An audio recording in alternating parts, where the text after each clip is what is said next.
Good afternoon. Tell me your name, please. What is your full name? I'm Donald F. Valk. F was for Francis. Francis. Yeah, okay. they named the Pope after him. Oh, yeah. Right.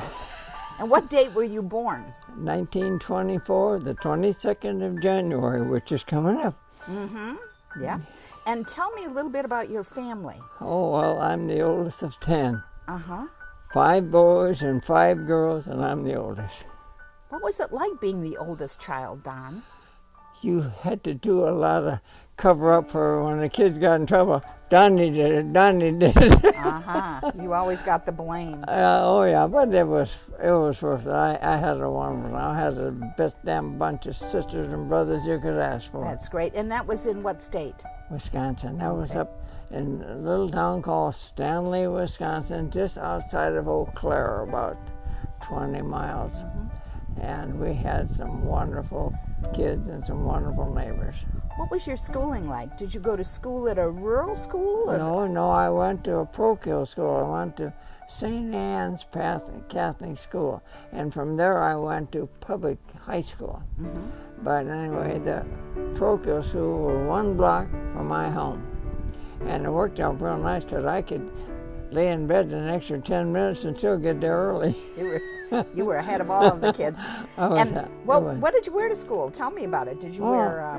No, just everyday clothes. Right. I mean, we didn't have uniforms or anything like that. We just had regular clothes, jeans and shirts and one thing and another. And of course, being the oldest of 10 kids, a lot of times I got hand-me-downs from my uncles and what have you. Uh-huh. But it worked, sure, and I got by. Right. And so when you graduated, you went to public high school. When you graduated from high school, what happened then? What did you do? Well, what happened was I had a chance to go to work in Chicago, and I knew I was getting close to the draft, so I had a chance to work as a packer.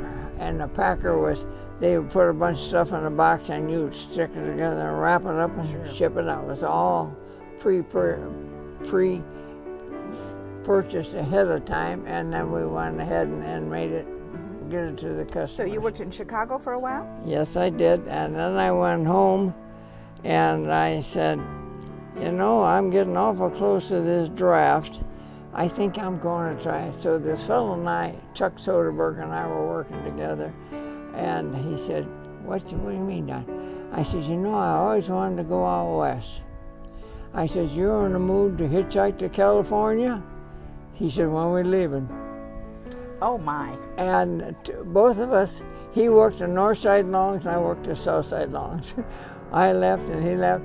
We started riding our thumb. We got to South Dakota the first day, and everybody, of course, the crops were being pulled in, and everybody was coming in, and they were ignoring us because they wanted something. Everybody stopped. They weren't ignoring us, but they wanted someone to work in the fields.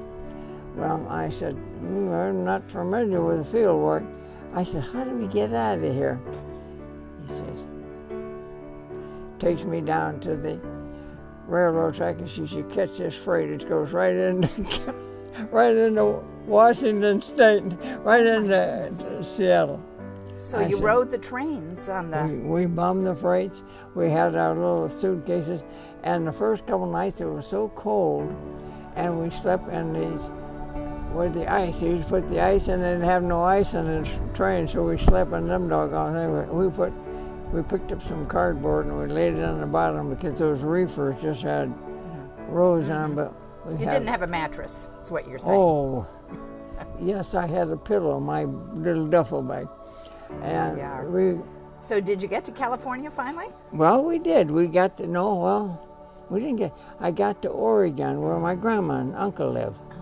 So anyway, they had moved out to Oregon several years ago because there was no work around our home in Wisconsin, but there was work around in Oregon. Mm-hmm.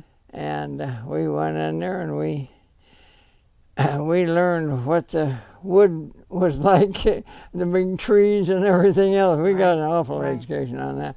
And then we took off, and I says, well, I got to go see another aunt and uncle. I said, down near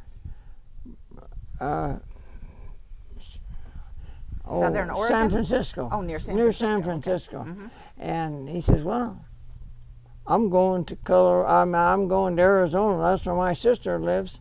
I says, I'll go with you that far. So Chuck and I, we hitchhiked to San Francisco. Chuck went on to Arizona, and I went back up to Wisconsin. I went back up to Oregon, and I got a job with Hutter Construction Company. Well, now, not to jump ahead, but then you soon went into the service, didn't you? Into No, the military? this happened real fast. Oh, okay. I went up there, and I went to work for them, and he said, None, he says, I don't think I'm going to keep you on much longer. He said, this was in first part of December. He said, you're going to get drafted, and I got to have somebody I can depend on. I said, I didn't ask to be invited into that. So anyway, I hadn't made enough money to pay my way back on the train. I didn't have to hitchhike on the train. Right. Matter of fact, and when we were traveling we met this king of bums on the plane. I'm sorry, on the train. And it was so interesting. He said, he showed us how to catch a freight train. He says, you never catch a freight train in the back, because he says, you catch it in the back and you swing loose. He says, you go underneath and maybe the wheels ain't going to be with us any longer.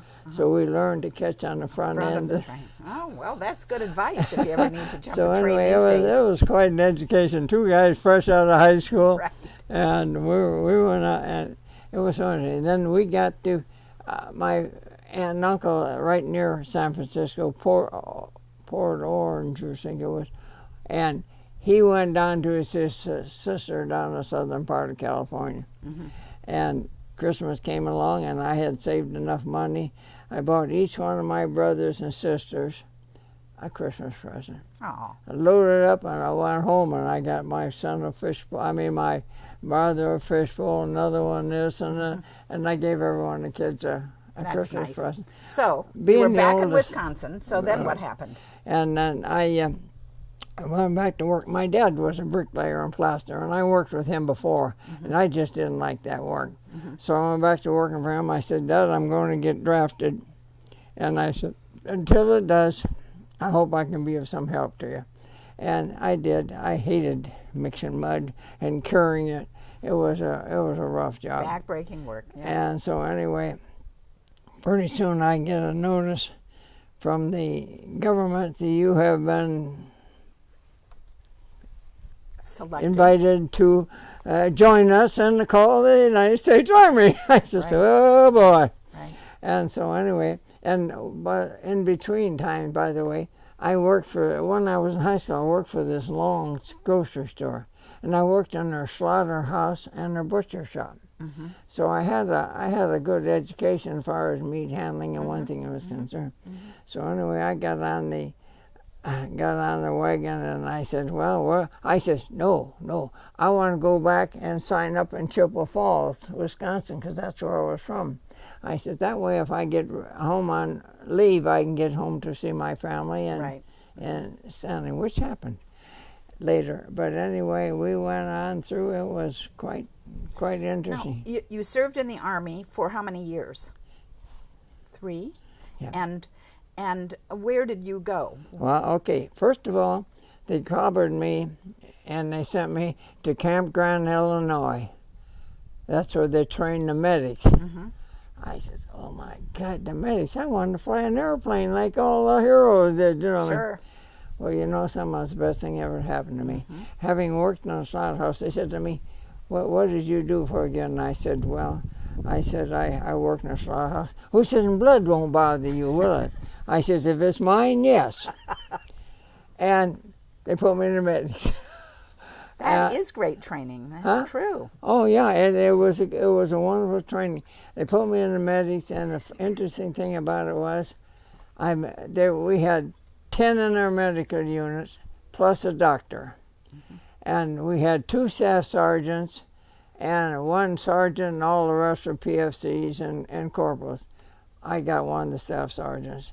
Because the doc says, blood don't bother you. I says, here we go again. It's mine that bothers me. But then Well, it worked out. I had a wonderful job. I carried guys in that were from Montana, oh God, I remember one guy from Montana, and I carried him in and helped him out and got him on there. We had a Jeep. It had 2 layers on it for litters. You could put 2 litters on the Jeep and one sitting in the seat alongside the driver. And I got to driving them back and forth to the rear echelon and I was enjoying it so much.